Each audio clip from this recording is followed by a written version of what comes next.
नमस्कार, मैं हूं पंकज कुमार और आज हेल्थ क्लास में बात करेंगे कि रेमडेसिविर की किल्लत का सच क्या है।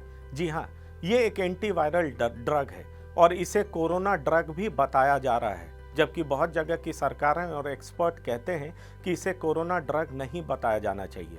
WHO भी इसकी मनाही करता है। तो आखिरकार इसकी किल्लत का सच क्या है? मैं आपको बता दूं कि देश में हर महीने 38.80 लाख रेमडेसिविर इंजेक्शन तैयार होता है और दरअसल गिलियड जो अमेरिका की एक कंपनी है उसे पेटेंट मिला हुआ है और वो भारत के 7 कंपनीज के साथ मिल करके 38.80 लाख इंजेक्शन तैयार करता है। लेकिन बताया ये जाता है कि पिछले 6 महीने में 11 लाख डोज निर्यात कर दिया गया और ये भी कहा जा रहा है कि दिसंबर में केसेस घटने की वजह से उत्पादन घटा। तो एक तरफ उत्पादन घटा और दूसरी तरफ 11 लाख इंजेक्शन निर्यात कर दिया गया और जब अचानक कोविड के सर्ज बढ़े तो इसकी मांग बढ़ने लगी। मैं आपको ये भी बताना चाहूँगा कि जब इसकी मांग बढ़ने लगी और मार्केट में इसकी कमी होने लगी तो सरकार ने इसको रेगुलेट करने के लिए ये कहा, कंपनी और डिस्ट्रीब्यूटर से कहा कि वो अपने स्टॉक का विवरण अपने वेबसाइट पे दें ताकि सही बात की जानकारी हो सके।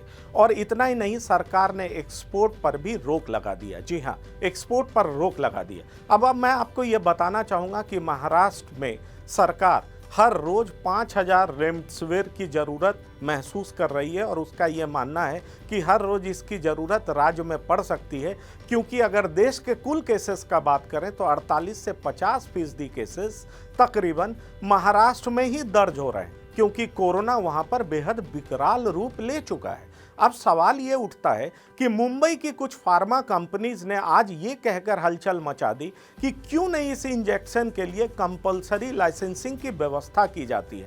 दरअसल उन्होंने इमरजेंसी अप्रूवल की मांग की और मैं आपको ये बता दूं कि इमरजेंसी अप्रूवल तभी संभव है जब ये कंपलसरी लाइसेंसिंग किसी कंपनी को दिया जा सके। दरअसल कंपलसरी लाइसेंसिंग एक व्यवस्था है और उसमें यह होता है कि जब कहीं किसी देश में किसी जगह पर पेंडेमिक होता है, महामारी होता है, लोगों की जान माल की खतरा रहती है और किसी एक कंपनी को पेटेंट मिला हुआ होता है जो कि 20 साल के लिए होता है, अगर वो कंपनी वहाँ की ज़रूरत को पूरा नहीं कर सकती है तो अन्य कंपनीज को वहाँ की सरकार कंपलसरी लाइसेंसिंग के तहत वो मेडिसिन या वो इंजेक्शन प्रोड्यूस करने की परमिशन दे सकती है। और इसी के आधार पर फार्मा कंपनीज ने मुंबई में सरकार से ये मांग कर डाली। पर क्या वाकई इसकी किल्लत है क्या? मैं आपको ये बताना चाहूँगा कि आखिरकार इसकी ज़रूरत क्या है। ज़रूरत यह है कि बुखार रोकने के लिए इस इंजेक्शन की ज़रूरत पड़ती है। ऐसा बताया जाता है 11-11 दिन तक बुखार नहीं उतरता है और तब इस इंजेक्शन का इस्तेमाल किया जाता है। गुजरात, महाराष्ट्र में इसकी बहुत ज़्यादा डिमांड बढ़ गई है। जबकि मैं WHO के हवाले से बात करूं तो WHO ने पहले सर्ज में भी माना था कि इसके इस्तेमाल के जरिए कोविड को नहीं रोका जा सकता है।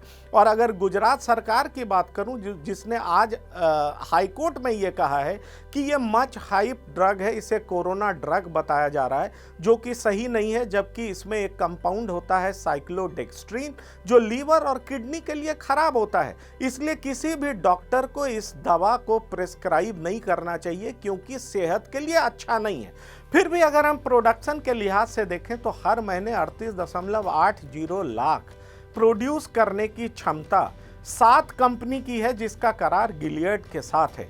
तो अगर हर महीने इतने इंजेक्शन्स प्रोड्यूस कर सकते हैं, उनका उत्पादन हो सकता है, तो हम अगर अपने देश में अभी भी एक्टिव केसेस की बात करें जो कि 12 लाख के करीब होगा, तो क्या हमें ज़रूरत है इतने इंजेक्शन्स की? क्या हमें ज़रूरत है कंपल्सरी लाइसेंसिंग की? नहीं। ये देख करके यही समझ में आता है कि चूंकि अचानक मांग बढ़ने लगा तो हो सकता है कि ब्लैक मार्केटिंग की प्रथा वहाँ पर बढ़ गई हो, ब्लैक मार्केटिंग लोग करने लगे हों, या बहुत लोग वैसे भी अपने घर में खरीद करके स्टोर करने लगे हों और ज़रूरत है इस मानसिकता को बदलने की। अगर दूसरा फैक्ट पे ध्यान दें जिसमें यह कहा जाता है कि ये हाई एंड ड्रग है, एक्सट्रीम केसेस में इसका इस्तेमाल हो सकता है, तो ये समझा जा सकता है कि अभी भी एक्सट्रीम केसेस की संख्या कितनी है। लेकिन अगर नॉर्मल कोविड के कंडीशन में भी हर कोई अगर रेमडेसिविर इंजेक्शन खरीद करके अपने पास रखने लगता है तो जाहिर तौर पर बाजार में इसकी किल्लत होगी भी।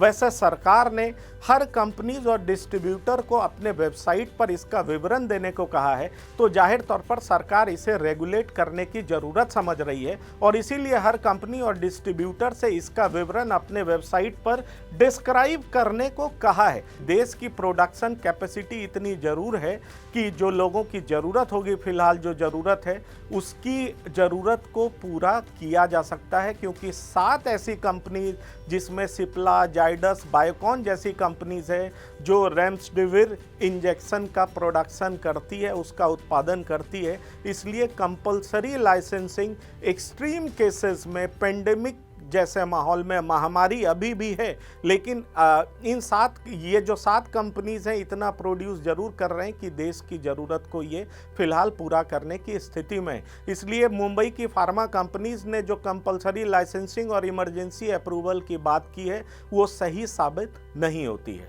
धन्यवाद।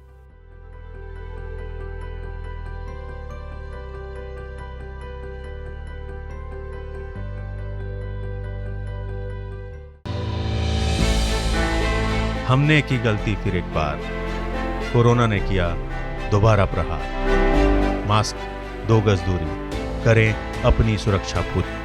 कोरोना टीका हम सबको लगाना है, मिलकर साथ समझदारी से कोरोना को हराना है।